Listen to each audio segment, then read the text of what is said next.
Well, we're talking about the genealogy at the beginning of the Gospel of Matthew. 42 names, mostly men, leading from Abraham to Jesus. But in there are 5 women. And to dig deeper into their stories and why these 5 women in particular make it into this list that historically would have just been a list of the fathers to sons, fathers to sons. So today we're looking at Ruth. Let's talk about her story and why she makes this unique contribution to the genealogy of the kings and of Jesus. Ruth, chapter 1. During the days when the judges ruled, there was a famine in the land. A man with his wife and 2 sons went from Bethlehem of Judah to dwell in the territory of Moab. The name of that man was Elimelech. The name of his wife was Naomi, and the names of his 2 sons were Mahlon and Chilion. They were Ephrathites from Bethlehem in Judah. They entered the territory of Moab and settled there, but Elimelech, Naomi's husband, died. Then only she was left along with her 2 sons. They took wives for themselves, Moabite women. The name of the first was Orpah, the name of the second was Ruth. And they lived there for about 10 years. Both of the sons, Mahlon and Chilion, also died. Only the woman was left without her 2 children and without her husband. Then she arose along with her daughters-in-law to return from the field of Moab, because while in the territory of Moab she had heard that the Lord had paid attention to his people by providing food for them. She left the place where she had been, and her 2 daughters-in-law went with her. They went along the road to return to the land of Judah. Naomi said to her daughters-in-law, "Go, turn back, each of you, to the household of your mother. May the Lord deal faithfully with you, just as you have done with the dead and with me. May the Lord provide for you, so that you may find security, each woman in the household of her husband." Then she kissed them, and they lifted up their voices and wept. But they replied to her, "No, instead, we will return with you to your people." Naomi replied, "Turn back, my daughters. Why would you go with me? Will there be again sons in my womb, that they would be husbands for you? Turn back, my daughters. Go, I am too old for a husband. If I were to say that I have hope, even if I had a husband tonight, and even more if I were to bear sons, would you wait until they grew up? Would you refrain from having a husband? No, my daughters. This is more bitter for me than for you, since Yahweh's will has come out against me." Then they lifted up their voices and wept again. Orpah kissed her mother-in-law, but Ruth stayed with her. Naomi said, "Look, your sister-in-law is returning to her people and to your gods. Turn back after your sister-in-law."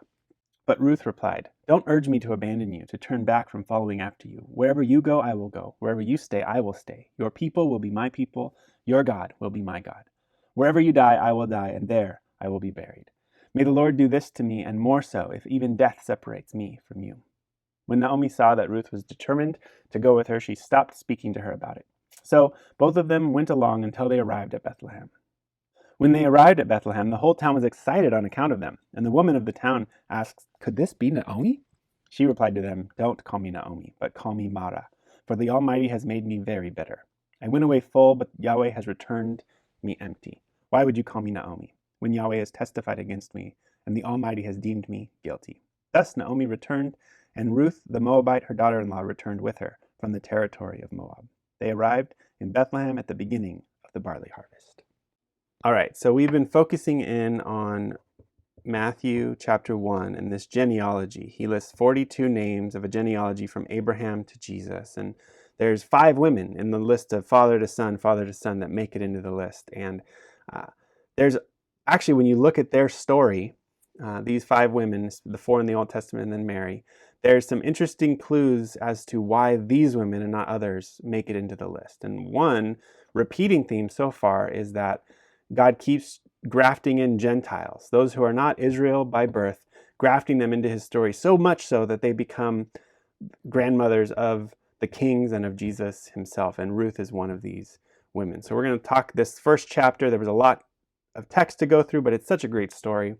And focusing in on this story of Naomi and her daughter-in-law, Ruth. And so there's one clue, just to give us a pathway forward, is right at the end, Naomi tries to change her name. Naomi, don't call me Naomi, call me Mara, for the Almighty has made me very bitter. And actually, it's a fun dive to look at the meaning of the names and a lot of these names in this story itself. Naomi means pleasant, and Mara means bitter. And so pleasant, it starts off in it actually, like, the name itself makes you think, oh, this could be a pleasant story. It's great. And her husband, she's married, and her husband's name means God is king. And so, hey, God's in control, Elimelech, and Elimelech, God is king, goes down with Pleasant. And okay, so things take a turn. There's a famine in Judah, and so they have to go make a way for themselves, and they go down to Moab. And so already there's starting to be this twist in the story. I wonder if this story is going to actually be as pleasant as Naomi's name means. And so very quickly we realize everything is going to fall apart. Her sons, Machlon and Kilion, both die. Their names are actually kind of interesting. Machlon means sickly, and Kilion essentially means like finished, kaput. Right? So already you're like, wait a minute, what's going to happen to these guys? And sure enough, they die pretty quickly as well. But while in Moab, they marry two Moabite women. Now, there's some animosity between Israel and Moab. This goes all the way back into Israel's history, where when Israel was exiting the promised land, the king of Moab actually tried to curse the Israelites. This is the famous story in Numbers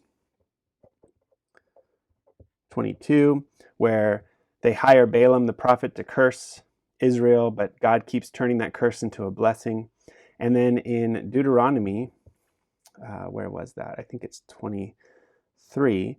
God actually commands that no Moabite will enter the assembly of God. So this is an interesting contrasting story even to that. God is creating this law that says because the Moabites refused to help you on the way, they actually tried to curse you when you were fleeing from Egypt. No Moabite will enter my assembly. Ruth is about to turn that on its head. But so there's this racial tension, this animosity between Israel and Moab. And so right away you're like, okay, they're going down there because there's a famine, and they're marrying Moabite women. The Israelites reading this would have started to cringe a little bit. What's gonna happen with this? And so they die, and then a little bit later, Naomi hears that God has paid attention once more to his people by providing food. The famine is over. She resolves to go back to her homeland to try to make a living for herself there. But she has no prospects to marry. She has no more kids. She tells her daughters-in-law, go back to your own land. Go back to your own land, to your own gods. Find a way there. You're still young. You can find another husband. You can make a life for yourself. Don't come with me. Right? They both initially object, but ultimately Orpah says, okay, I'm going to go back. Ruth, however, stays with her. And now we focus in on Ruth for a little bit more. She has, just like Rahab in the story of Judges, or Joshua rather. Rahab, we mentioned this in the last video, but this woman has one of the strongest faith claims in the entire book of Joshua. She gets Yahweh better than most of the men in the story. Ruth as well. This is one of the most famous faith-filled claims that keeps getting repeated throughout Christian and Jewish history. But there's this great line she says, look, Naomi's being perfectly pragmatic, logical, reasonable. Go back. You'll do better in Moab. Don't follow me. And Ruth replies, don't tell me to abandon you. Wherever you go, I will go. Wherever you stay, I will stay. Your people will be my people. Your God will be my God.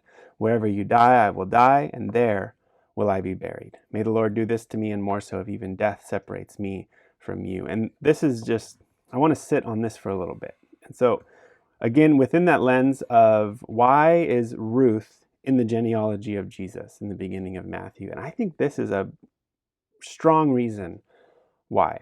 One is that she is a Moabite, and actually what Jesus is coming to do is flip a lot of the norms and say, look, the people who are on the outside, Jesus is bringing into the inside. And the plan of God was not to create a little enclave of ethnic Israelites who were all about themselves. Actually, the reason God chose Israel from the beginning was to be a blessing to all the nations on earth. And so it makes perfect sense that you have Tamar, a Canaanite, and Rahab, Jerichite, and Ruth, this Moabite. They're being grafted into this story, right into the very center. And so God choosing Gentiles into his story is really important. But also, these women keep showing this tenacity, this utter resolve to say, I'm going to cling to God no matter what. You can't tell me to turn back. I am now an Israelite. I am one of your people. And so Ruth has this great claim.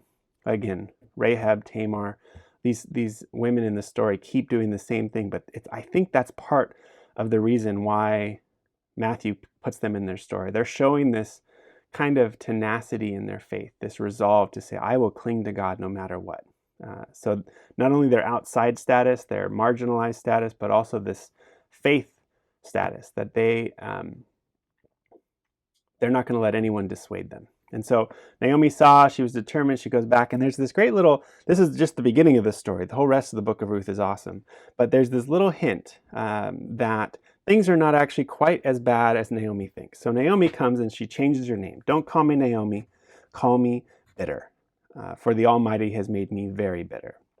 But Ruth is going with her, and they arrive in Bethlehem at the beginning of the barley harvest. So there's the harvest itself is this little clue that God is bringing refreshment and renewal. There's this, something's beginning. But even the word, we didn't talk about the meaning of Ruth.